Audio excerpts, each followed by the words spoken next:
श्रीमद्भागवत महापुराण की ग्रंथेर आरंभे करी मंगलाचरण गुरु वैष्णव भगवान तिनेर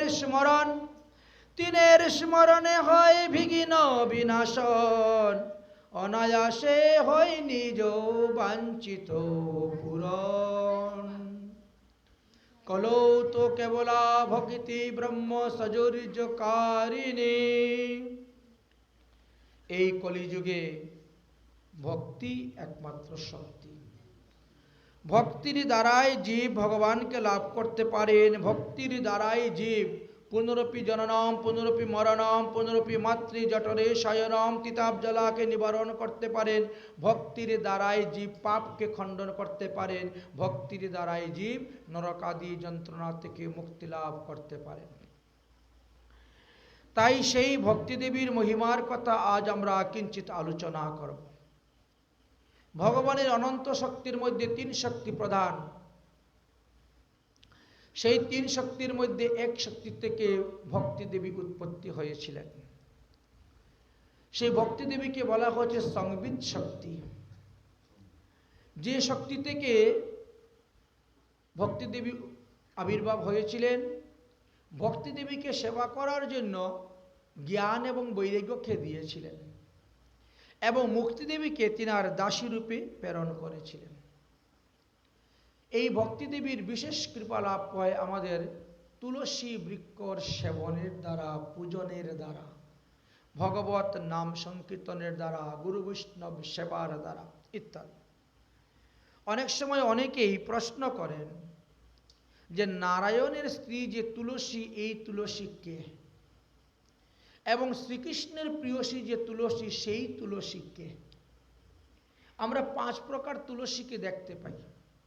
রাধা তুলসী, কৃষ্ণ তুলসী, বন তুলসী, রাম তুলসী, শ্রী তুলসী, এইভাবে নাম দেখা যায়।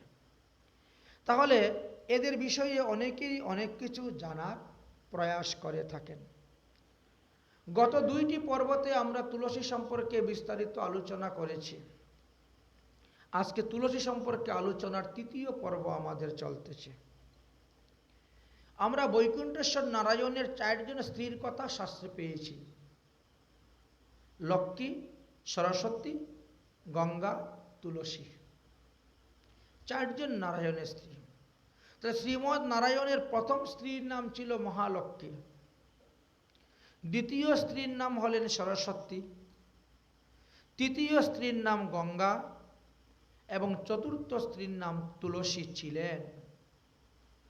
তন্মধ্যে প্রথম 3 জন স্ত্রীকে তারা কথা শাস্ত্রে বিস্তারিত আলোচনা করা আছে। তারপরে তুলসীর কথা আলোচনা করা হয়েছে। এই যে মহালক্ষ্মী,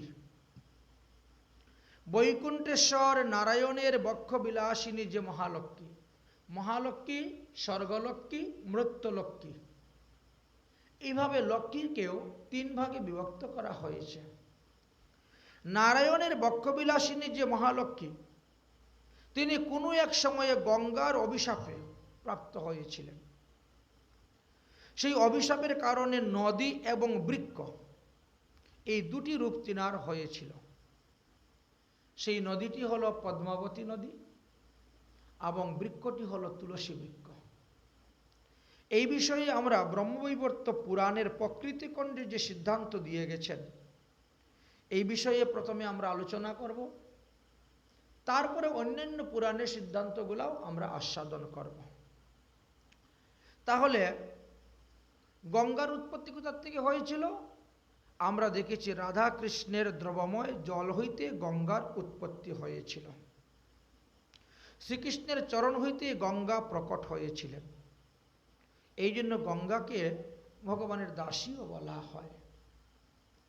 সরস্বতী দেবীর উৎপত্তি হয়েছিল শ্রীকৃষ্ণের কণ্ঠ দেশ হইতে প্রকট হয়েছিলেন। এই মহালক্ষ্মী কোনো এক সময়ে দুর্বাসা ঋষির অভিশাপের কারণে তিনি সমুদ্রের মধ্যে গিয়ে প্রবেশ করেছিলেন, লুকিয়েছিলেন। এই লক্ষ্মীকে হারিয়ে দেবরাজ ইন্দ্র যশহীন হয়ে গেলেন, শ্রীহীন হয়ে গেলেন, সম্পদহীন হয়ে গেলেন। সেই যশ শ্রী সম্পদ লাভ করার জন্য ব্রহ্মা আদি দেবগণের সঙ্গে পরামর্শ করে ভগবান বিষ্ণুর কাছে গিয়ে উপস্থিত হয়েছিলেন। ভগবান বিষ্ণু বললেন, তোমরা যদি সমুদ্র মন্থন করতে পারো তাহলে তোমরা লক্ষ্মীকে পুনরায় প্রাপ্ত হইতে পারবে। দেবাসুর মিলিত হয়ে সমুদ্র মন্থন হল। সমুদ্র থেকে অনেক অনেক দ্রব্য উঠেছিল, তার সঙ্গে লক্ষ্মী দেবীও উঠেছিলেন। এমনকি ভগবান এই এক অংশে ধন্বন্তরী রূপে অমৃতের কলস নিয়ে উঠেছিলেন। সেই অমৃতের কলস কাকে নিয়ে যখন দৌড়তে শুরু করেছেন, দৈত্যরা তো পিছনে ছুটছে, ওরা অমৃত নিয়ে নিবে। কারণ সমুদ্র মন্থনে যে 14টা জিনিস উঠেছিল তার মধ্যে অসুরেরা মাত্র 2টা জিনিস পেয়েছিলেন, বাকি সব দেবতারা ভাগ করে নিয়েছিলেন। এই জন্য অসুরদের মনে ক্রোধ, রাগ উঠেছিল। এত পরিশ্রম করছে, সমানভাবে পরিশ্রম করছে সমুদ্র মন্থনে। মন্থনের আগে তো সন্ধি হয়েছিল, যা উঠবে সমান সমান ভাগ করে নেওয়া হবে, কিন্তু দেবতারা আমাদেরকে ঠকিয়ে দিলেন। তারা আমাদেরকে মাত্র 2 বার 2টা জিনিস দিলেন, আর 12টা জিনিসই তারা প্রাপ্ত হচ্ছে। এবার ছাড়ব না, এইবার এই অমৃতের কলস আমরাই নিব। ভগবান ধন্বন্তরী প্রাণপণে দৌড়তেছেন, অসুরের সঙ্গে দৌড়ে পারতেছেন না, কারণ অমৃতের কলস তিনার কাছে। কলস নিয়ে কি দৌড়ে, কখনো ঘাড়ে নিচ্ছেন, কখনো মাথায় নিচ্ছেন, কখনো কাঁখে নিচ্ছেন, দৌড়তেছেন। অতিরিক্ত পরিশ্রম, দৌড়ার কারণে টপ টপ করে ঘাম পড়তে শুরু হয়েছে। সেই অমৃতের কলসের ভিতরে ভগবান ধন্বন্তরীর ঘাম পড়েছিল। তার থেকেও তুলসী দেবীর উৎপত্তি হয়েছিল, তুলসী বৃক্ষের উৎপত্তি হয়েছিল, এটাও শাস্ত্রে পাওয়া যায়। এই জন্য তুলসী জন্মাদেশ্য একটা শ্লোক আছে, সেই শ্লোকের ব্যাখ্যাতে গিয়ে এই তত্ত্বটি আমরা পেয়েছি। যাই হোক, তুলসীর কয়েক প্রকার অবতারের কথা হয়তো বিভিন্ন যুগে, বিভিন্ন মন্বন্তরে, বিভিন্ন কল্পে তিনি বিভিন্নভাবে প্রকট হয়েছিলেন। আর কোন যুগে, কোন মন্বন্তরে, কোন কল্পে কিভাবে তিনি পৃথিবীতে আবির্ভাব হয়েছিলেন সেটাকে নির্ধারিত করে বর্ণন নেই। তবে এক একটি পুরাণে আমরা এক এক রকম সিদ্ধান্ত দেখতে পাই। তাহলে আসুন আমরা সেই তুলসী দেবীর এই যে জন্ম রহস্যের কথা আমরা আস্বাদন করব। বর্তমানে আমাদের এই কথা প্রসঙ্গের মধ্যে পেলাম প্রথমত নারায়ণের 3 স্ত্রী। তো গঙ্গা আর সরস্বতীর মধ্যে কোনো এক সময় নিজেদের মধ্যে নিজেদের মহিমা নিয়ে তর্ক করতে করতে ঝগড়া শুরু হয়ে গেছে। এই তুই কি জানিস, আমি এই পারি, আমি ওই পারি। গঙ্গা যেমন গঙ্গার মহিমার কথা বর্ণন করছেন, সরস্বতী তেমনি তিনি সরস্বতীর মহিমার কথা বর্ণন করছেন। প্রত্যেকের নিজ নিজ গৌরব, নিজ নিজ আবির্জিত অহংকার প্রকাশ করতেছেন। এই নিয়ে দুজনের মধ্যে কথা বেড়েই যাচ্ছে, ঝগড়াও বেড়ে যাচ্ছে। মহালক্ষ্মী দেবী এক পাশে দাঁড়িয়ে আছেন, তিনি কারু পক্ষ নিচ্ছেন না, কারু পক্ষ নিয়ে কোনো কথাও বলছেন না। আবার ঝগড়াটাকেও তিনি থামাচ্ছেন না, বন্ধ করছেন না। ওদের ঝগড়া ওরে করে যাচ্ছে, আর তিনি চুপচাপ দাঁড়িয়ে দেখছেন। ঝগড়াটি যখন একেবারে চরম পর্যায়ে গিয়ে পৌঁছে গেল, একেবারে চরম পর্যায়ে পৌঁছে গেল, তখন হঠাৎ সরস্বতী দেবী লক্ষ্মীকে সম্বোধন করে বলছেন, ওগো বড় দিদি, আমরা দুজনে কলহ করতেছি, তুমি তাহা দর্শন করো তো। গঙ্গাকে কিছুই বলছে না। প্রথমে তো লক্ষ্মী, দ্বিতীয় সরস্বতী, তৃতীয় গঙ্গা। গঙ্গা তো ছোট, এখন ছোট সতীন বড় সতীনের সঙ্গে ঝগড়া করতেছে, এটা তো একটা শিষ্টাচারের দিকে বিরোধিতা হয়। আচ্ছা, তুমি দেখতে পাচ্ছ না? গঙ্গা আমাকে বারবার অপমান সূচক বাক্য প্রয়োগ করতেছে। আমি যে তার বড় সতীন সেটা সে ভুলেই গেল। সেই মর্যাদা লঙ্ঘন করতেছে, অথচ তুমি আমরা দুজনের বড়। তুমি আমাদের দুজনের বড় হয়ে কিছুই বলছো না, তার মানে তুমি গঙ্গার পক্ষে আছো। গঙ্গা আমাকে এত কটু কথা বলছে, তুমি কিছু বলছো না, তার মানে তুমি গঙ্গার পক্ষে আছো। তুমি বৃক্ষের মতন চুপচাপ দাঁড়িয়ে আছো, নদীর মতন তুমি নির্বাক হয়ে আছো। বৃক্ষ যেমন চলতে পারে না, হাঁটতে পারে, দাঁড়িয়ে থাকছে, তুমি ওরকম দাঁড়িয়ে আছো, নদীর মতন নির্বাক হয়ে আছো। অতএব বুঝতে পারলাম তুমি গঙ্গার পক্ষ নিচ্ছ। তাই আমি তোমাকে অভিসম্পাদ দিলাম, তুমি ভবিষ্যতে নদী এবং বৃক্ষ হইবে। গঙ্গা তখন সরস্বতীকে বলছেন, এই তোমার এবং আমার মধ্যে ঝগড়া,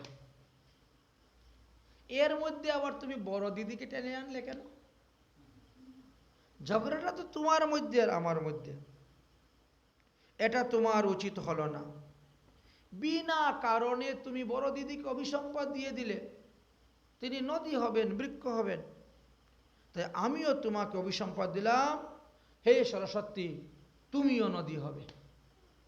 সরস্বতী নদী আছেন, তুমিও নদী হবে, যাও। সরস্বতী তখন বলছেন, তাহলে আমি আর একা কেন নদী হব? তাহলে তুমিও নদী হও। গঙ্গাকে অভিসম্পাদ দিচ্ছেন, তুমিও নদী হয়ে যাও। এইভাবে যখন ঝগড়াটা বেরলো, হঠাৎ করে বৈকুণ্ঠেশ্বর নারায়ণ সেখানে এসে উপস্থিত। ইত্যবসরে নারায়ণ সেখানে এসে উপস্থিত হলেন এবং তাদের ঝগড়াটা বন্ধ করলেন। থামো থামো থামো, ঝগড়াটা বন্ধ করলেন। উভয়ের শাপ অভিশাপের কথা শুনলেন, শুনে সবাইকে সান্ত্বনা বাক্য প্রয়োগ করলেন। আমার বাক্য তোমরা শ্রবণ করো। প্রথমত লক্ষ্মীকে সম্বোধন করে বললেন, হে লক্ষ্মী দেবী, তুমি সরস্বতীর অভিশাপ হেতু এক অংশে তুমি পৃথিবীতে গিয়ে ধর্মধ্বজ রাজার কন্যা তুলসী হয়ে জন্মগ্রহণ করবে। তুলসীর পিতার নাম ধর্মধ্বজ, মাতার নাম মাধবী। তুলসীর জন্ম হয়েছিল কার্তিক মাসে, পূর্ণিমা তিথি, শুক্রবারে। তার কতগুলো প্রশ্নের উত্তর পেয়ে গেলেন এর মধ্যে। এখানে বলছেন তুমি এক অংশে ধর্মধ্বজের কন্যা হয়ে জন্মগ্রহণ করবে এবং আমাকে প্রতিরূপে পাওয়ার জন্য তুমি কঠোর তপস্যা করবে, তবেই তুমি আমাকে প্রতিরূপে পাইবে। আর এক অংশে তুমি মানব কল্যাণের জন্য পদ্মাবতী নদী হয়ে অবস্থান করবে। হে দেবী, মৃত্যুলোকে তুমি মানবী হয়ে গেলে পরে প্রথমে কিছুদিন তুমি আমার ভক্ত শঙ্খচূড়ের ঘরে তার পত্নীরূপে অবস্থান করবে, তাকে প্রতিরূপে ভজন করবে। পরে তুমি আমাকেই প্রতিরূপে প্রাপ্ত হইবে। সেই জন্মে তোমার এই মানবী দেহটি নেপালে গণ্ডকী নদী হবে, আর তোমার কেশদাম হইতে তুলসী বৃক্ষের উৎপত্তি হইবে। সান্ত্বনা দিলেন লক্ষ্মীকে। তুমি এখন দিব্য দেহ ধারণ করে তুমি বৈকুণ্ঠে অবস্থান করো, আমার পত্নীরূপে তুমি থাকো। যখন প্রয়োজন হবে অভিশাপ হেতু তোমাকে পৃথিবীতে গিয়ে অবতীর্ণ হতে হবে।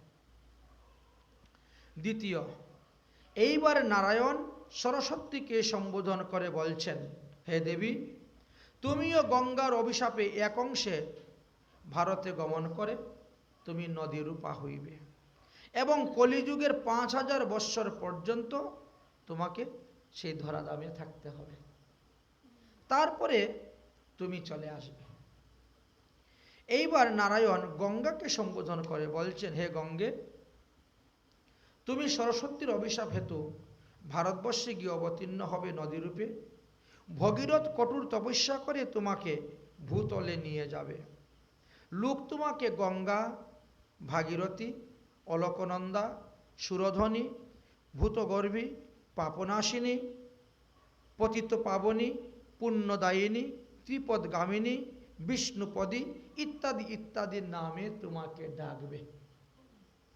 তুমি কলিহত মানুষকে উদ্ধার করার জন্য কলিযুগের 10,000 বৎসর তুমি অবস্থান করবে, তারপরে তুমি আমার নিকটে চলে আসবে।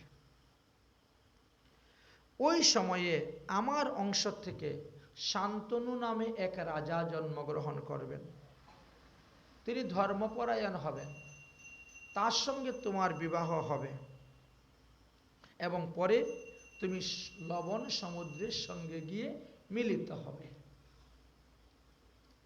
সত্যযুগে তোমার জল থাকবে ক্ষীর বর্ণা, ত্রেতা যুগে তোমার রক্ত থাকবে জল চন্দ্রের ন্যায় শুভ্র, দাপর যুগতে তোমার জল চন্দনের ন্যায় আভাযুক্ত হবে, আর কলিযুগে তুমি শুধু জল প্রবাহী, শুধু জলরূপী থাকবে। এইভাবে তাদেরকে সান্ত্বনা দিতে শুরু করলেন। অতঃপর নারায়ণ নিজেই দুঃখ প্রকাশ করলেন। এদের ঝগড়াঝাটি দেখে নিজেই দুঃখ প্রকাশ করলেন। কিভাবে বলছেন, হায়, যার 3টি ভার্যা আছে তার সর্বদা অশুভ। তখন তো 3টি ছিলেন। যার 3টি ভার্যা আছে তার সর্বদাই অশুভ। যে পুরুষ স্ত্রীর বশীভূত তাহার জন্ম নিষ্ফল। যাহার স্ত্রী কটুবাসিনী, বেবিচারিণী, কলহপ্রিয়া, তার পক্ষে তো অরণ্যে বাস করাই শ্রেষ্ঠ। পুরুষ দিকের দুঃখজনক হল দুষ্টা রমণীর সঙ্গ। এর থেকে বড় দুঃখের অপেক্ষা আর কিছুই নেই। এই রকম দুষ্টা রমণীর সঙ্গে গৃহবাস করার থেকে অগ্নিতে বাস করাও শ্রেষ্ঠ। পুরুষ দিগকে ব্যাধি যন্ত্রণায় ততটা ব্যতিস্ত করে না যতটা দুঃখ স্ত্রীর বাক্যবাণের দ্বারা দুঃখিত হতে হয়। অসহ্যনীয়। এইবার আমি বুঝতে পারলাম, বহুপত্নী থাকলে কখনো সুখ পাওয়া যায় না, তাহা আমি অবগত হয়েছি। অতএব হে লক্ষ্মী দেবী, তুমি কেবল এখন আমার কাছে থাকো। গঙ্গা, তুমি শিবের কাছে চলে যাও। তুমি শিবের কাছে যাও, শিব সমীপে গমন করো, তাহার মস্তকের জটাতে তুমি অবস্থান করো। সরস্বতী দেবী, তুমি ব্রহ্মলোকে যাও, গিয়ে ব্রহ্মার কন্যা রূপে তুমি থাকো। প্রয়োজন অনুসারে তুমি তখন গিয়ে পৃথিবীতে অবতীর্ণ হবে নদী রূপে। এই বলে নারায়ণ সেখান থেকে অন্তর্ধান হয়ে গেলেন। এই কাহিনীটি শুনে আমরা ভক্ত সমাজরা কি শিখলাম? আমরা এইটাই শিখতে পেয়েছি যে দেবতারা যদি ভুল করেন তাহলে দেখেন তাদেরকে বৈকুণ্ঠ ছেড়ে পৃথিবীতে এসে মনুষ্য হয়ে জন্মগ্রহণ করতে হয়। আমরা তো মানব জাতি, তাহলে আমরা যদি ভুল করি তাহলে আমাদের কোথায় গতি হবে, কি জন্ম হবে? একবার সেই বিষয়টি উপলব্ধি করলে বুঝতে পারবেন। এইভাবে 3 জনকে 3 স্থানে দিয়ে দিলেন। তাই ব্রহ্মবৈবর্ত পুরাণ অনুসারে আমরা এটি জানতে পারলাম। এই তুলসী দেবী নিত্য গোলকধামে শ্রীরাধিকার অংশ সম্ভূতা এক গোপী ছিলেন বলেও কোনো কোনো পুরাণে পাওয়া যায়। শ্রীমতী রাধারানী তাহাকে গোবিন্দের শৃঙ্গার সেবায় নিযুক্ত করেছিলেন। তোমার কাজ হলো গোবিন্দকে সাজানো। গোবিন্দের চুল আঁচড়িয়ে দিবে, সুন্দর করে চূড়া টেনে বেঁধে বাঁধবে, মুকুট বেঁধে দিবে, অলকা তিলক রচনা করে দিবে, অঙ্গের মধ্যে বিভিন্ন বেশভূষা, বিভিন্ন অলঙ্কার দিয়ে সুন্দর করে সাজাবে। এইটি হলো তোমার কাজ। শ্রীমতী রাধারানী যেমন কৃষ্ণের প্রিয়তমা সখী, সেইভাবে এই তুলসীও শ্রীকৃষ্ণের অত্যন্ত প্রিয়তমা ছিলেন। শ্রীকৃষ্ণের প্রিয়সীর মতন তিনি থাকতেন এবং শ্রী গোবিন্দের সেবা করতেন। একদিন গোপিকা তুলসী শ্রীকৃষ্ণের অঙ্গে চন্দন, তিলক, মালা ইত্যাদি বেশভূষা সাজাতে সাজাতে বারবার শ্রীকৃষ্ণের অঙ্গ স্পর্শ করতে করতে তিনি কামাতুরা হয়ে পড়েন এবং রাসমণ্ডলেই তিনি মূর্ছিত হয়ে পড়ে যান। সেই সময়ে হঠাৎ শ্রীমতী রাধারানী রাসমণ্ডলে এসে উপস্থিত হন এবং তিনি তুলসীকে মূর্ছিত অবস্থায় ভূমিতে পতিত দেখতে পান। ধ্যানের দ্বারা জানতে পারলেন তুলসীর মনের অবস্থা, অবগত হয়ে গেলেন, বুঝতে পারলেন। তার কারণে রাধারানী তুলসীকে শাপ দিলেন, ওরে পাপিষ্ঠে, ওরে পাপিনী, তুই মনুষ্য যোনিতে গমন কর, তুই দ্বিভুজ মুরলীধর গোবিন্দকে আর পাবি না, তার বদলে তুই চতুর্ভুজ বৈকুণ্ঠেশ্বর নারায়ণকে প্রতিরূপে ভজন কর, সেইখানে তোর মনোকামনা বাসনা নির্বাপিত হবে। এই কারণে গোলকের তুলসী, গোলকের গোপিকা তুলসী এক অংশে ধর্মধ্বজের কন্যাতে অংশগ্রহণ করলেন, আবার মহালক্ষ্মী সরস্বতীর অভিশাপ হেতু তিনিও এক অংশে এসে সেইখানে উপস্থিত হলেন। তাহলে দুইটি অংশ এসে এক অংশ হয়ে গেল। যেমন মহাবিষ্ণু আর সদাশিব মিলিত হয়ে অদ্বৈত প্রভু, ঠিক তেমনিভাবে গোলকের গোপিকা তুলসী আর নারায়ণের বক্ষবিলাসিনী মহালক্ষ্মী তিনি এক অংশে এই তুলসীতে প্রবেশ করলেন। দুই তুলসী একত্রিত হয়ে তারা ধর্মধ্বজের কন্যা দেহের মধ্যে আশ্রিত হলেন, হয়ে প্রবেশ করলেন, করে অবস্থান করলেন। ঘোর তপস্যা করতে শুরু করেছেন নারায়ণকে প্রতিরূপে পাওয়ার জন্য। কিন্তু ব্রহ্মা যখন তিনার তপস্যায় সন্তুষ্ট হয়ে বর দিতে গেলেন, তখন ব্রহ্মা বললেন, প্রথমত তুমি শঙ্খচূড়কে কিছুদিন প্রতিরূপে ভজন করো, তারপরে তুমি নারায়ণকে স্বামী রূপে পাবে। এখন প্রশ্ন হলো যে এই শঙ্খচূড় কে ছিল? তার পূর্বজন্মের কাহিনীর কথা আমরা অবগত আছি। এই শঙ্খচূড় পূর্বজন্মে নিত্য গোলকধামে ভগবান শ্রীকৃষ্ণের দ্বাদশ গোপালের মধ্যে অন্যতম গোপাল ছিলেন শ্রীদাম। ভগবান শ্রীকৃষ্ণের অঙ্গ হইতে দ্বাদশ গোপাল উৎপত্তি হয়েছিলেন, আর রাধারানীর অঙ্গ হইতে ললিতাদি অষ্টসখী প্রকট হয়েছিলেন, শ্রীদাম ছিলেন।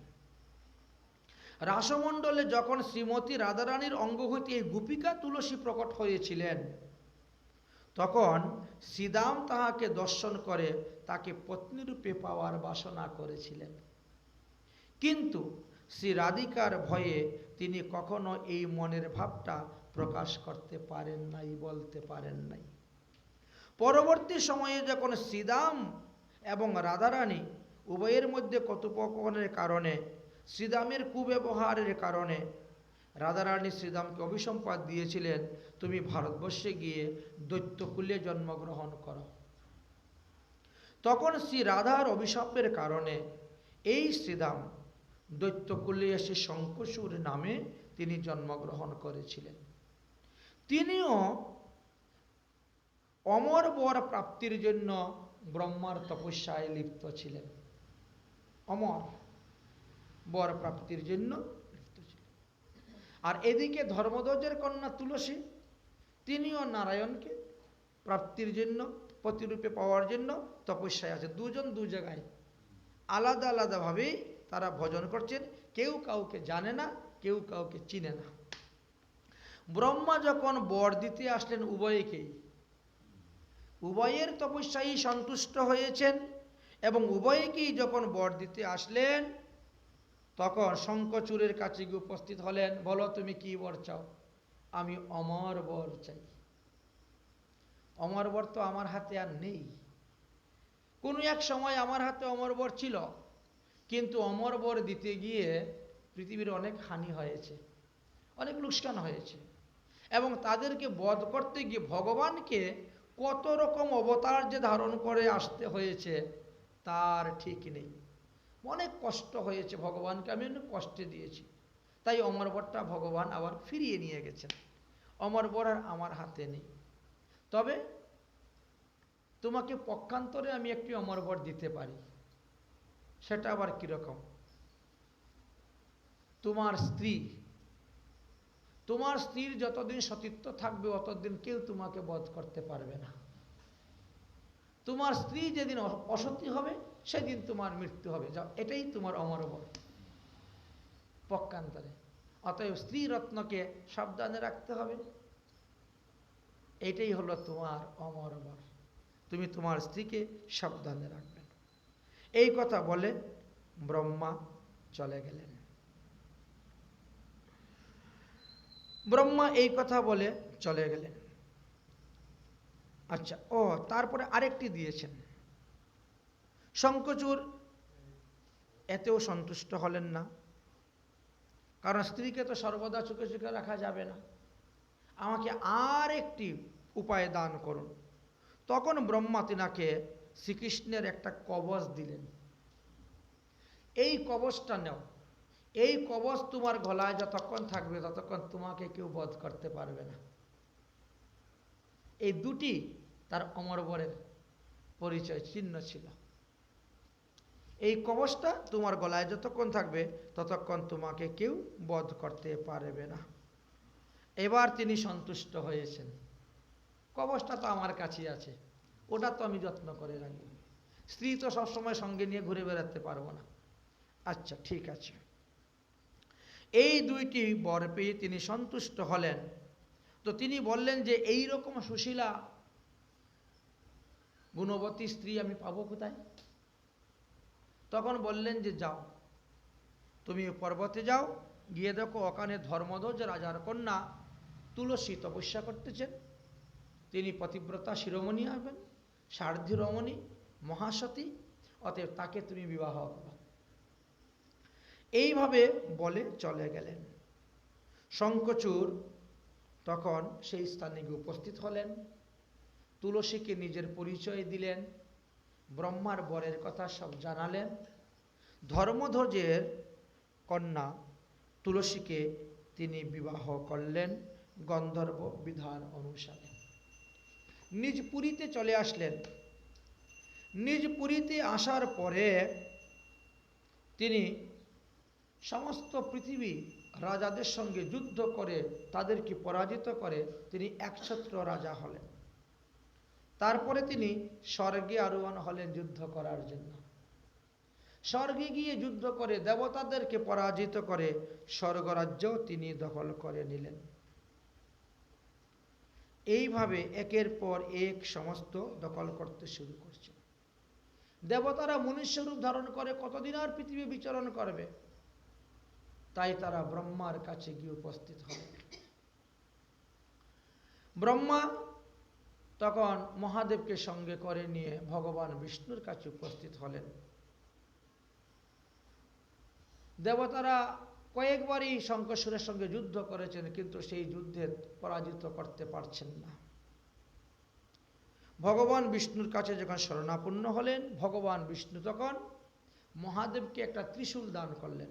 এই নাও, এই ত্রিশূলের দ্বারাই তুমি শঙ্খচূড়কে বধ করতে পারবে, কিন্তু যতক্ষণ পর্যন্ত শঙ্খচূড়ের গলার মধ্যে আমার এই কবচটা রয়েছে ততক্ষণ কোনো অস্ত্রের দ্বারা তার শিরচ্ছেদ হবে না, অঙ্গচ্ছেদন হবে না। আর যতক্ষণ পর্যন্ত তার স্ত্রীকে অসতী করা না যায় ততক্ষণ পর্যন্ত তারও মৃত্যু হবে না, যতই অস্ত্রাঘাত করো না কেন। অতএব তোমরা সবাই চন্দ্রভাগা নদীর তীরে গিয়ে উপস্থিত হও এবং সেই স্থানে গিয়ে যুদ্ধের ঘোষণা করে যুদ্ধের শঙ্খধ্বনি করো, যুদ্ধ ঘোষণা করো।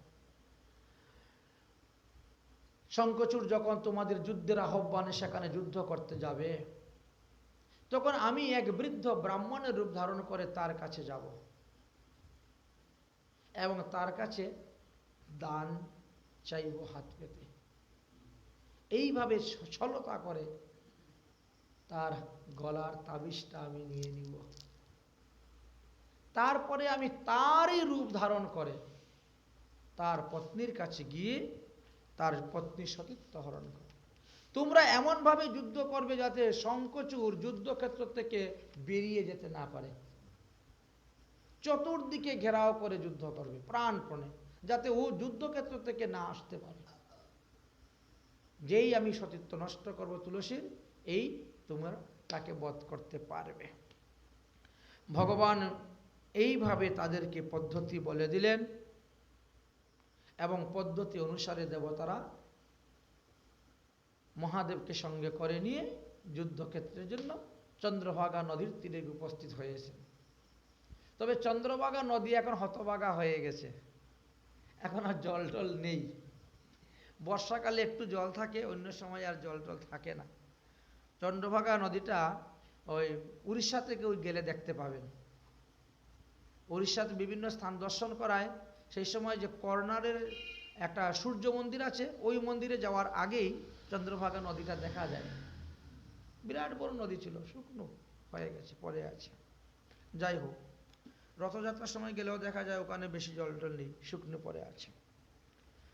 সেই স্থানে গিয়ে মহাদেব সমস্ত দেবতাদেরকে সঙ্গে করে নিয়ে শঙ্খচূড়ের সঙ্গে যুদ্ধ শুরু করলেন। আর ওই সুযোগে ভগবান বিষ্ণু বৃদ্ধ ব্রাহ্মণের বেশ ধারণ করে শঙ্খচূড়ের নিকটে উপস্থিত হয়েছে। শঙ্খচূড় বলছেন, ব্রাহ্মণ দেবতা আপনি কি চান? আপনি যা চান আমি তাই দিব। বলে, তাহলে তোমার গলায় যে একটা কবচ আছে ওটা আমাকে দিয়ে দাও। কথা দিয়েছেন, সত্য রক্ষা, বাক্য রক্ষার জন্য তিনি দিয়ে দিলেন। শঙ্খচূড় সেটাকে দিয়ে দিলেন, কারণ ওটা দিলেও আমাকে দেবতারা বধ করতে পারবে না, যেহেতু আমার স্ত্রী সুরক্ষিত। এমন এক স্থানে রেখেছেন যে ওখানে এত সহজে কোনো পুরুষ প্রবেশ করতে পারবে না। হাজার হাজার মল্লযুদ্ধ মল্লবীর দ্বারা পরিবেষ্টিত সেই স্থান। যাই হোক, শঙ্খচূড়ের কাছ থেকে কবচ নিলেন ভগবান বিষ্ণু এবং তিনি যুদ্ধক্ষেত্র থেকে চলে আসলেন। এসে তিনি নিজেই শঙ্খচূড়ের রূপ ধারণ করলেন, করে তিনি রাজবাড়িতে প্রবেশ। এখন প্রজা, বড় বড় বীর, বড় বড় সৈন্য যারা আছে, ওরা তো প্রতিবাদ কেউ করতেছে না, যেহেতু শঙ্খচূড় ফিরে আসছেন। সবাই জয়ধ্বনি দিচ্ছে, শঙ্খচূড়ের জয় দিচ্ছেন, শঙ্খচূড় ভিতরে ঢুকে গেছেন। তুলসী দেবী বললেন, কি ব্যাপার, এই না মাত্র তুমি যুদ্ধ করতে গেলে চলে আসলে? বলে, আমাকে দেখেই দেবতারা সব পালাচ্ছে, এদিক ওদিক পালাচ্ছে, কার সঙ্গে যুদ্ধ করব? কতবার যুদ্ধ হয়েছে এদের সঙ্গে, কতবার এরা পরাজিত হয়েছে। এই জন্য সবারই তো প্রাণের মায়া আছে, এই ভয়ে তারা পালিয়েছে। পতি দেখি বিন্দাসতী করে সমাদর, পাদ ধৌত করে আসি সুবাসিত নীর। স্বামী যুদ্ধক্ষেত্র থেকে আসছেন, হাত পা ধোয়াচ্ছেন, পরিষ্কার করছেন, মাথার চুল দিয়ে স্বামীর চরণটাকে মুছে দিচ্ছেন। পতি দেখি বিদ্যাসতী করেন সমাদর, পাদ ধৌত করে আসি সুবাসিত নীর। মাথার কুণ্ডুল দিয়ে মুছায় চরণ, বসিবার দিলেন তবে দিব্য সিংহাসন। ছল করি কহেন প্রভু বৃন্দাকে চাহিয়া, দহিতেছে মদনে মুরে শুনো প্রাণপ্রিয়া। কামানলে দগ্ধ প্রাণ কর পরিত্রাণ, শীঘ্রই করি একবার মুরে দেহরতিদান। পতিবাক্য সতী কবু লঙ্ঘিতে না রে, তৎক্ষণাৎ নারায়ণ রে দিলেন রমণে। তিনি বুঝতে পারলেন না, ছদ্মবেশী ভগবানকেই তিনি রমণ দান করলেন, মনোবাসনা পূর্ণ করলেন। যখন রতিক্রিয়া সমাপ্ত হল, তুলসী তখন বুঝতে পারলেন যে এই ব্যক্তি আমার স্বামী নয়, নিশ্চয়ই কোনো মায়াবীর হবে। তারা মায়াবিদ্যার দ্বারা বহু রূপ ধারণ করতে পারে, এইরকম কোনো মায়াবীর আমার স্বামীর রূপ ধারণ করে সে আমার কাছে এসেছে আমার সতীত্ব নষ্ট করার জন্য। তাই তুলসী অত্যন্ত দুঃখিত হলেন এবং ক্রুধিত হলেন। ক্রুধ হয়ে অভিসম্পাদ দিলেন, তম পাষাণ ভব, তম পাষাণ ভব, তুমি যেই হও না কেন, তুমি চাতুরি করেছ, তুমি আমার সতীত্ব হরণ করেছ, তাই আমার অভিশাপে তুমি পাষাণ হইবে, পাথর হইবে। এদিকে যুদ্ধক্ষেত্রে মহাদেব ত্রিশূল মেরে দিয়েছেন শঙ্খচূড়কে, একদম গলায় ঢুকেছে, ত্রিশূলের 3 কাঁটা ঢুকে গেছে। শঙ্খচূড় দেখলো এখন প্রাণ যায় যায় অবস্থা, কেমন, আমার কাছে তো ব্রহ্মার বর ছিল, আমার স্ত্রী সতী থাকতে পর্যন্ত কেউ আমাকে বধ করতে পারবে না, আর এতদিন পারেও নাই, তাহলে কে এই ব্যক্তি যে আমার স্ত্রীর সতীত্ব হরণ করেছে? নিশ্চয়ই আমার স্ত্রীর সতীত্ব হরণ হয়ে গেছে। এই যে অস্ত্র আঘাত নিয়ে, ত্রিশূল নিয়ে তিনি প্রাণপণে যুদ্ধক্ষেত্র থেকে পলায়ন করতে শুরু করলেন, দৌড়তে শুরু করলেন। এমনভাবে তিনি ছুটতে শুরু করলেন, ছুটতে ছুটতে ছুটতে ছুটতে যখন তিনি নিজ ভবনে আসলেন, তখন দেখেন তিনার মতন অবিকল চেহারা আরেকজন দাঁড়িয়ে আছে তুলসী দেবীর পাশে। শঙ্খচূড় তো রেগে একেবারে, কে তুমি, সম্বোধন করে বলছেন, তুমি কে?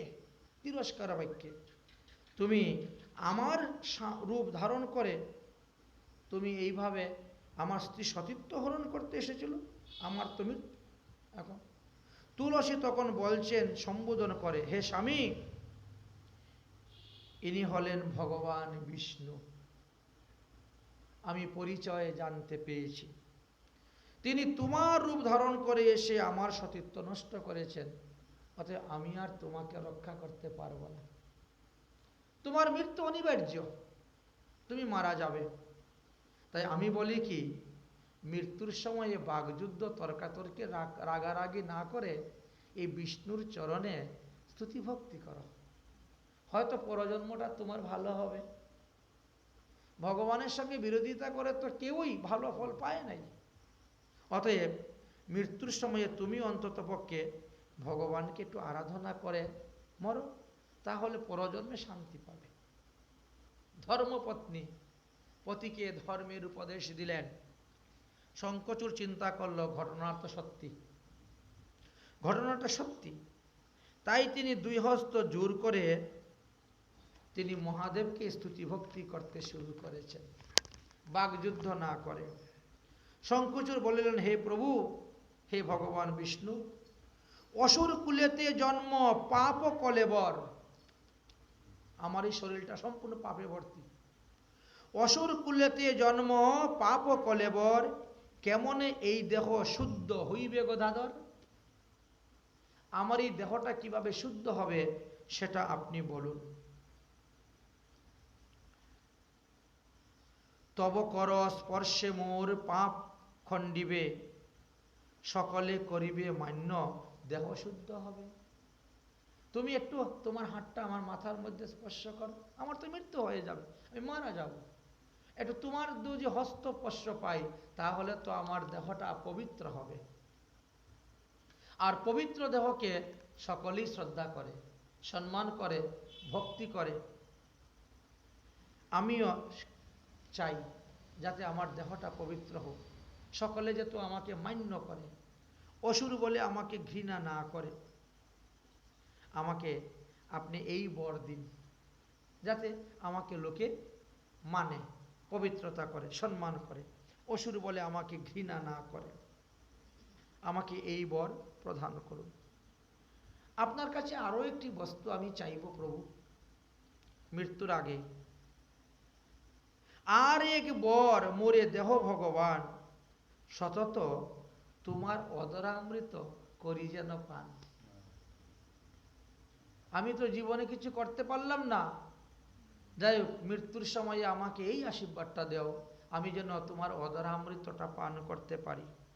জীবনতে কোনোদিন তোমাকে ভোগ দিয়ে তোমার প্রসাদ খাই নাই, কিন্তু মৃত্যুর পরেও যেন এমন জন্ম হয় যাতে আমি সর্বদা তোমার অদরামৃত পান করতে পারি। ভগবান বললেন, তথাস্তু তথাস্তু।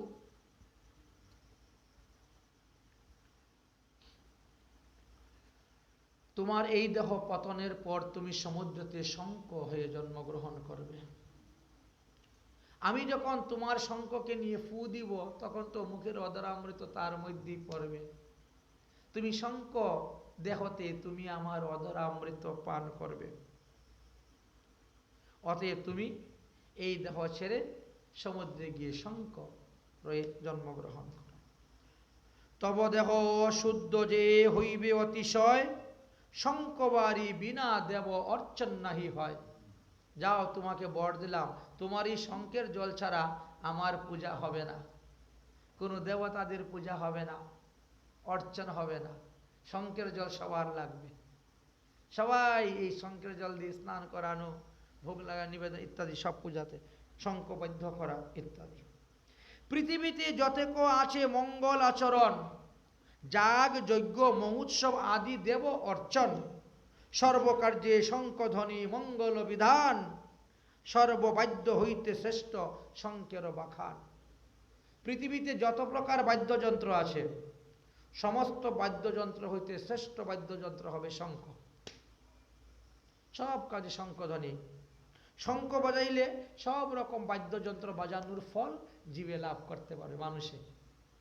আচ্ছা, শঙ্খচূড় এইভাবে বহুবিধ বর ভগবানের কাছ থেকে প্রাপ্ত হয়ে আনন্দিত হয়ে গেলেন। জনম সফল হয়ে গেল চরণে পড়ায়, না হলে তো উল্টা হয়ে যেত। ব্রহ্মবৈবর্ত পুরাণে বললেন, শঙ্কে হরে অধিষ্ঠান, যত্র শঙ্খ তত্র হরি, ততৈব সততম লক্ষ্মী দূরীভূতম অমঙ্গলম। শঙ্কের মধ্যে শ্রীহরি সর্বদা অধিষ্ঠিত থাকবেন, ভগবান বলেন। তাই শঙ্খ যেখানে থাকে সেখানেই লক্ষ্মী সহিত নারায়ণ সর্বদা অবস্থান করেন। যেখানে শঙ্খধ্বনি করা হয় সেখান থেকে অমঙ্গলগুলা দূরে পালিয়ে যায়। অমঙ্গলরা থাকতে পারে না, তারা দূরে পালিয়ে যায়। এত আমরা এতক্ষণ ব্রহ্মবৈবর্ত পুরাণের কথা আলোচনা করলাম। স্কন্দ পুরাণেতে ব্রহ্ম নারদ সংবাদেতে লেখা আছে, ত্রৈলোক্য জানি তীর্থানি বাসুদেবশ্চ আজ্ঞায়া, শঙ্কে তিষ্ঠন্তি বিপ্রেন্দ তস্মাদ শঙ্খ সদা অর্চয়েত। ভগবান শ্রীকৃষ্ণের আদেশে শঙ্কে ভগবান অবস্থান করেন। শঙ্খের মধ্যে যদি ফুল, তুলসী, চন্দন, অগুরু, কর্পূর দিয়ে গঙ্গার জল দেওয়া হয়, তাহলে সেই শঙ্খের পূজাতে ভগবানের পূজা হয়ে যাচ্ছে এবং সেই জল ভগবানের অত্যন্ত প্রিয়। সেই জল গঙ্গা জল হয়ে গেল, অতি মহাতীর্থর জল, সর্বতীর্থের জল হয়ে গেল। স্কন্দ পুরাণে ব্রহ্ম নারদ সংবাদেতে লেখা আছে, নদ্যা তরাগজ বাপি বারি কূপ হ্রদ আদি জ গঙ্গে চৈব ভবেত সর্বং কৃতং শঙ্কে কলিপ্রিয়। হে কলহ প্রিয় নারদ, নদীর জল, পুকুরের জল, হ্যান্ডপাম্প টিউবওয়েলের জল, কুয়ার জল, দিঘির জল, সরোবরের জল, হ্রদের জল, যে কোনো জল সংকেতে দেওয়ার সঙ্গে সঙ্গেই সেই জল গঙ্গা জলের সমতুল্য হয়ে গেল। এই যে আমরা ভগবানের আরতি করি, 8 বার শঙ্খটাকে ঘোরানো হয়, তারপরে সেই জলটা ভক্তদের মাথায় ছিটা দেওয়া হয়। তখন লক্ষ্য রাখতে হবে সেই জল যাতে পায়ে না পড়ে। তাই যারা বুদ্ধিমান ভক্ত তারা কাপড় দিয়ে পা ঢেকে দেন। যাদের কাপড়টা ছোট, পা ঢাকা যাচ্ছে না, তারা হাঁটু গালা দিয়ে বসে যায়। হাঁটু গালা দিয়ে বসে যাবে যাতে পায়ের মধ্যে না পড়ে শঙ্খের জল। শঙ্খ স্থিতেন তুয়েন যো স্নানাতিম কেশব, কপিলাস্য দানস্য ফলমাপ্নতি মানব। শঙ্খের ভিতরে জল ভরে যারা কেশবায় নম, গোবিন্দায় নম, মাধবায় নম বলে স্নান করাচ্ছে ভগবানকে, তাদের পুণ্যফল কি? বলছেন কপিলা গাভী, 100টা কপিলা গাভী দান করলে পরে যেই ফল পাওয়া যায় ওই শঙ্কর ভিতরে জল দিয়ে ভগবানকে স্নান করাইলে সেই ফল পাওয়া যায়। এই জন্য শঙ্কের মধ্যে দেখেন পঞ্চামৃত দিয়ে স্নান বা জল দিয়ে স্নান করানো হয় শঙ্খ দিয়ে। তৃপ্তা গঙ্গা দুঃখং শঙ্কে যো স্নাপয়াতি মাধব নমো নারায়ণ তুয়াং মুচ্ছতে জুনি সংকটা। পদ্মপুরাণে লেখা আছে, যিনি গঙ্গার জল শঙ্কের মধ্যে ভরিয়া হে নারায়ণ তোমাকে নমস্কার এই কথা বলিয়া তিনি শালগ্রাম শিলা হোক, গোবর্ধন শিলা হোক বা গোপাল বা শ্রীকৃষ্ণের বিগ্রহ হোক সেইগুলাতে জল দান করবেন, বলছেন সেই ব্যক্তিকে পুনরায় আর মাতৃগর্ভে এসে জন্মগ্রহণ করতে হবে না, তিনি বিষ্ণুলোক প্রাপ্ত হয়ে যাবেন।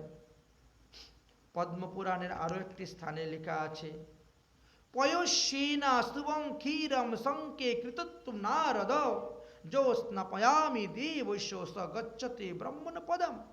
হে নারদ, যিনি গাভীর পবিত্র দুগ্ধ শঙ্কের মধ্যে নিয়ে ভগবানকে স্নান করান তিনি ব্রহ্মপদ লাভ করেন, অর্থাৎ কোনো না কোনো ব্রহ্মাণ্ডের ব্রহ্মা তিনি হয়ে যান। এই ব্রহ্মাণ্ড, এরকম তো অনন্ত কোটি ব্রহ্মাণ্ড আছে, কোনো না কোনো ব্রহ্মাণ্ডের ব্রহ্মপদ তিনি প্রাপ্ত হয়ে যান। সুতরাং বৈষ্ণবগণ ভগবানের আরতি করিবার কালে তারা শঙ্খ দর্শন করেন। আপাদমস্তক চরণ থেকে মাথা পর্যন্ত শঙ্খকে ঘোরানো হয়, ভগবানের ঘোরানো হয়, তাহলে সেই জলটা তীর্থস্বরূপ। এই জন্য আরতি দর্শন, আরতি দর্শনের বিরাট মহিমার কথা বললেন।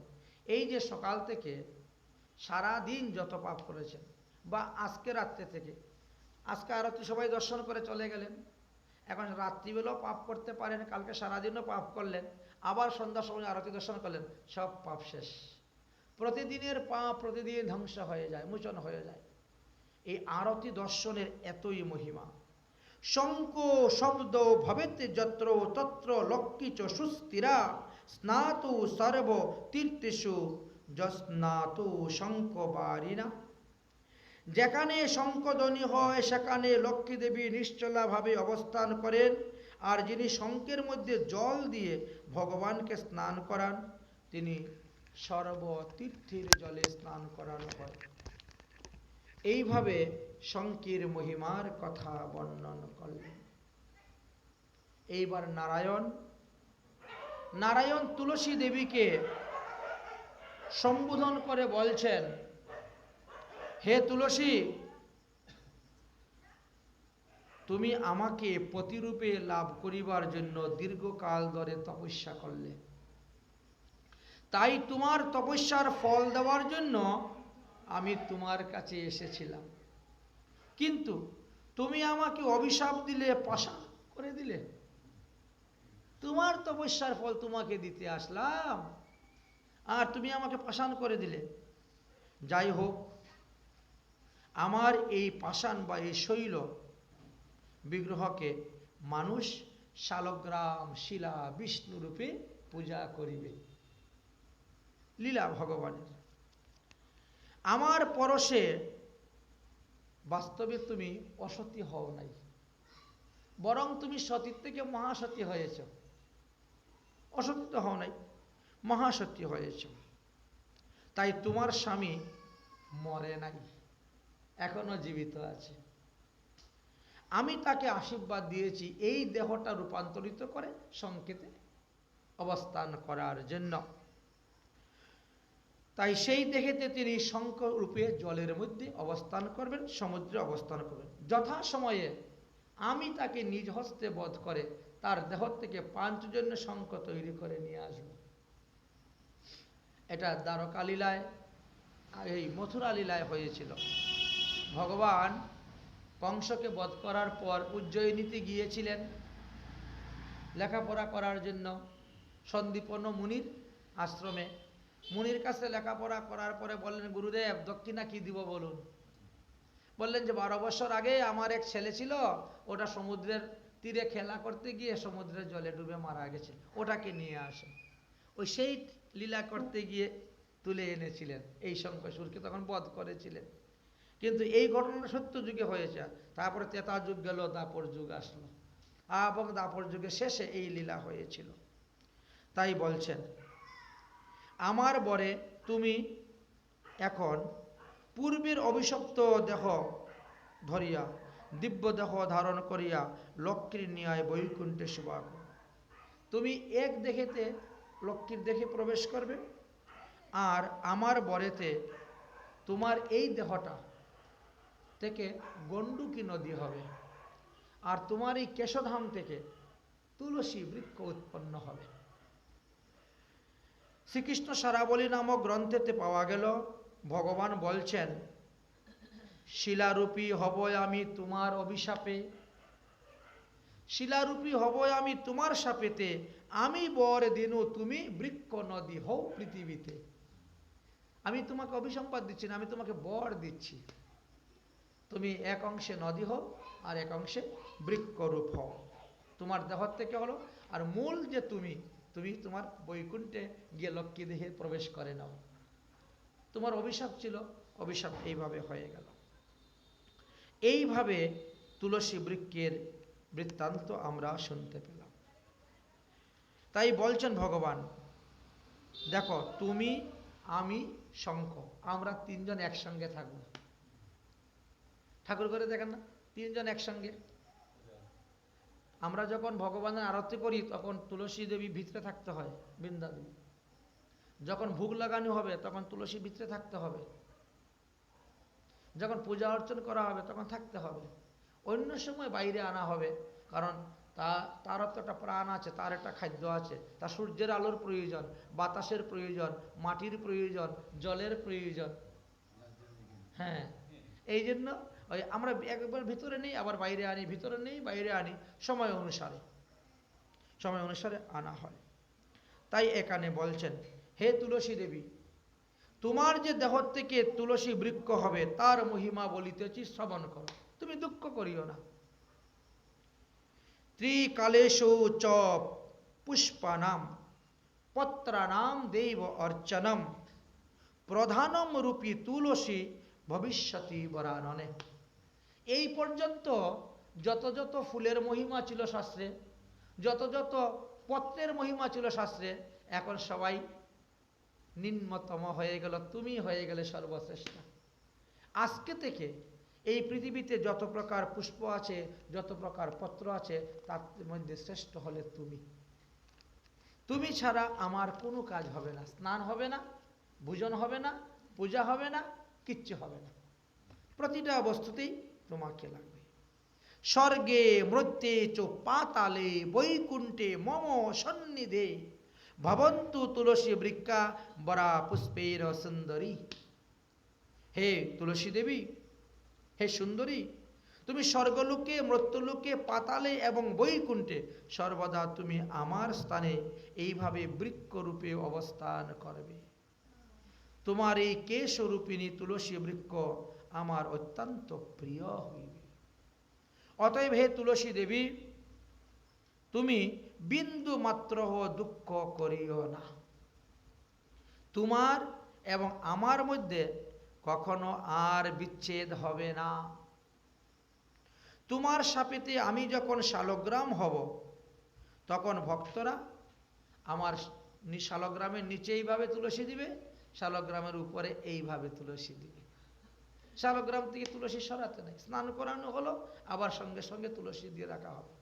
অন্যান্য বিগ্রহ রাত্রিবেলা শয়নে তুলসী সরিয়ে নেওয়া হয়, ফুল তুলসী নির্মাল্য সরিয়ে নেওয়া হয়, কিন্তু নারায়ণের থেকে যাবে, নারায়ণের সরাইতে নেই। যে ব্যক্তি তুলসী পত্র দ্বারা আমার পূজা করিবে, তিনি সমস্ত পাপ হইতে মুক্ত হইয়া দেহান্তে আমার ধামেই গমন করিবেন। হরিভক্তি বিলাসে বললেন শালগ্রামের মহিমার কথা। শালগ্রামের বিভিন্ন প্রকার চিহ্ন আছে, ওই চিহ্ন দেখে দেখে আপনাকে নির্ণয় করা হবে যে এইটা দামোদর শিলা, এইটা গোবিন্দ শিলা, এটা শঙ্কর্ষণ শিলা, এইটা নৃসিংহ শিলা। এইভাবে ওই শিলা দর্শন করে, চিহ্নগুলাকে দর্শন করে এইভাবে নির্ণয় করা হয়ে থাকে। যদিও শালগ্রাম শিলা নারায়ণ, কিন্তু তথাপিও ভক্তরা তার ইষ্টদেব অনুসারে পূজা করতে পারে। কৃষ্ণ ভক্ত শালগ্রাম শিলাকে কৃষ্ণ বলে পূজা করবেন, কৃষ্ণের মন্ত্রীতে তাকে ফুল তুলসী দিবেন, চন্দন দিবেন, এতে কোনো অসুবিধা নেই। আমরা আমাদের স্বরগোস্বামীর মধ্যে অন্যতম গোপাল ভট্ট গোস্বামীর জীবনীতে আমরা দেখতে পেয়েছি তিনি শালগ্রাম শিলা সেবা করেছিলেন। তিনি তীর্থ ভ্রমণ করতে করতে গণ্ডকী নদীতে গিয়েছিলেন। দামোদর কুণ্ডেতে যখন তিনি স্নান করে ডুব দিয়েছেন, তখন কে জানি বলতেছে, গোপাল আমাকে নিয়ে যা, এ গোপাল আমাকে বৃন্দাবনে নিয়ে যা। তিনি ডুব দিয়ে উঠে চতুর্দিকে তাকান, কোথায় খুঁজে পাচ্ছেন না, কোথায় খুঁজে পাচ্ছেন না। আবার ডুব দেন, আবার বলছেন, গোপাল আমাকে নিয়ে যা, আমাকে বৃন্দাবনে নিয়ে যা, আমি তোর সঙ্গে যাব, কোথায় পাচ্ছেন না। তারপরে ডুব দিলে পরে দেখা যায় জলের ভিতর থেকে আওয়াজ আসতেছে, লক্ষ্য করলেন। তখন ডুব দিয়ে একটা তুললেন, জানি বাবা এটাই বললো কি না কি জানি, তো ডুব দিয়ে আরেকটা তুলছেন। এইভাবে অনেকগুলো শিলা তুলেছেন। আর কোনটাই আমাকে বলছে বৃন্দাবনে নিয়ে যাওয়া তা তো জানি না। বাঁশের বেতের ঝুড়ির মধ্যে সব ঠাকুরকে বসিয়ে মাথায় করে নিয়ে চলে আসলেন। বৃন্দাবনে এনে সব রেখেছেন আর সেবা পূজা করতেছেন। সেবা পূজা করতে করতে অনেক দিন গত হয়ে গেছে। একদিন নৃসিংহ চতুর্দশী দিনে ভগবানের পূজা করতেছেন আর মনে দুঃখ, কান্দাছেন, হায় ভগবান, এতদিন ধরে আমি তোমার সেবা পূজা করে যাচ্ছি, তুমি আমাকে একটু কৃপা করলে না। 5 বছরের শিশু প্রহ্লাদ, তার ভক্তিতে সন্তুষ্ট হয়ে তুমি খাম্বা থেকে প্রকট হয়ে গেলে। আমার ভক্তির শক্তি নাই, ভক্তির জোর নাই, এই জন্য ভগবান শালগ্রাম থেকে প্রকট হচ্ছেন না। প্রত্যেকটা মানুষ কত সুন্দর ঠাকুরকে শৃঙ্গার করায়, হাতে নাকে পায়ে অলংকার, কিন্তু আমি তো আমার ঠাকুরকে কিছু পরাইতে পারি না। মনে মনে মানসিকভাবে চিন্তা করে করে মালা গীতে পরাই, ফুল পরাই, এতে তো মন সন্তুষ্ট হয় না। এইভাবে দুঃখ করে করে, কান্না করে করে রাত্রিবেলা ঠাকুর শয়ন দিয়ে শুয়ে পড়েছেন। সকালবেলা ঘুমের থেকে উঠে যমুনায় গিয়েছেন, স্নান করে যমুনার জল নিয়ে এসে যখন ঠাকুর জাগাবেন, উনি ওই ঝুড়ির মধ্যে রেখে পূজা করতেন। অনেকগুলো শালগ্রাম তো, আবার আরেকটা ঝুড়ি দিয়ে ঢেকে শয়ন দিতেন। যখন তুলেছেন তখন দেখা যায় এই সমস্ত শালগ্রাম থেকে একটা শালগ্রাম রাধা রমন বিগ্রহ হয়ে প্রকট হয়ে গেছেন। শালগ্রাম থেকে বিগ্রহ, এখনো সেই বিগ্রহ আছেন, দর্শন করা যায়। এই জন্য বলছেন শালগ্রাম শিলাকে যে যেভাবে পূজা করে তাই। ব্রহ্মহত্মাদি পাপং যৎকিঞ্চিত কুরুতে নর তৎসর্বং আশুভং ব্রহ্ম শালগ্রাম শিলার্চন। মানুষ যত প্রকার পাপ করুক না কেন, শালগ্রাম শিলাতে যখনই তুলসী দিবে তৎক্ষণাৎ সমস্ত পাপ থেকে সে মুক্ত হয়ে যায়। লিঙ্গেশু কুটিবি দুর্জাম ফলম পূজয়তে তত্ত্বকৈ শালগ্রাম শিলায়াম একো নাপি তৎফলম। 1 কোটি বার শিবলিঙ্গ পূজা করলে, 1 কোটি বার শিবলিঙ্গের মধ্যে বেলপাতা দিয়ে পূজা করে মানুষ যে ফল পাবে, একটা তুলসী পাতা শালগ্রামকে দিলে সেই ফল পাওয়া যায়। কোথায় কোটিবার শিবলিঙ্গ পূজা, আর কোথায় একবার শালগ্রামে একটা তুলসী পাতা দেওয়া। এত অপূর্ব মহিমার কথা বর্ণন করে গিয়েছেন। শালগ্রাম শিলায়ান্ত প্রতিষ্ঠা নৈব বিদ্যতে। অন্যান্য বিগ্রহ বাজার থেকে কিনে আনার পরে বেদ বিধি অনুসারে তার প্রাণ প্রতিষ্ঠা করতে হয়, চক্ষুদান করতে হয়, হুমাদি করতে হয়। এটা দেখেছেন আপনারা এখানে 9 দিন যাবত আমরা কত কিছু করেছি, কিন্তু শালগ্রাম শিলায় কিছুই করতে হয় না। তুলে নিয়ে আসো, বসাও, পূজা করো। কেন?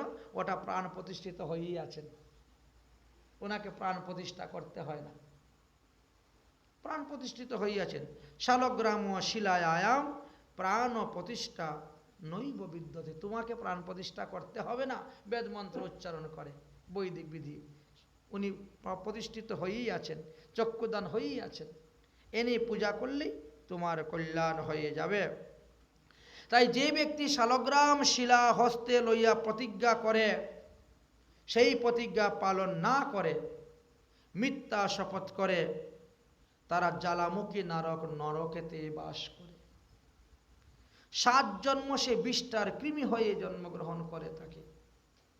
হে তুলসী দেবী, আমার এই শালগ্রাম শিলা পূজার অধিকারী বিষ্ণু ভক্ত সদাচারী সকলেই করতে পারবে।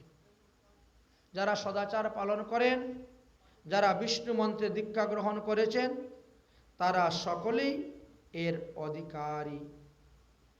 শ্রী ভগবান সর্বে শালগ্রাম শিলাত